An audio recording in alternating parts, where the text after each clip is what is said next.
पश्चिम बंगाल के दौरे पर हैं केंद्रीय गृह मंत्री अमित शाह। चलिए आपको सीधे ले चलते हैं।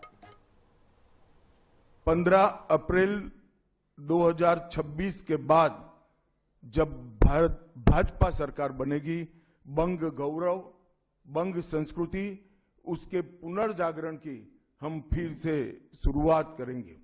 और विवेकानंद जी, बंकिम बाबू और गुरुवर टैगोर और श्यामा प्रसाद मुखर्जी के स्वप्न का बंगाल बनाने का हम फिर से एक बार प्रयास करेंगे।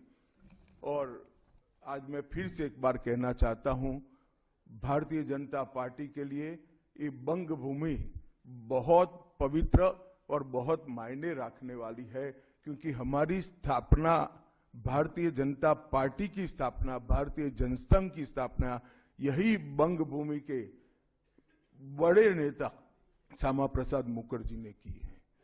भारतीय जनता पार्टी की स्थापना से स्वामी विवेकानंद और बंकिम चंद्र चट्टोपाध्याय, इनका अनुकरण भारतीय जनता पार्टी ने अपने सभी सिद्धांतों के अंदर किया है।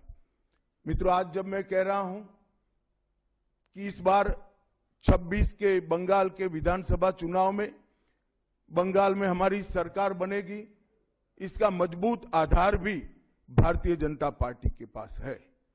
मैं आपको 2014 से 2024 तक के चुनाव के यात्रा के परिणामों को बताना चाहता हूं। 2014 के लोकसभा चुनाव में हमें 17% वोट मिले थे और 2 सीटें मिली। मेरी बात जरा सभी पत्रकार बंधु ध्यान से सुने। 2014 के चुनाव में हमें 17% वोट और 2 सीट मिले थे।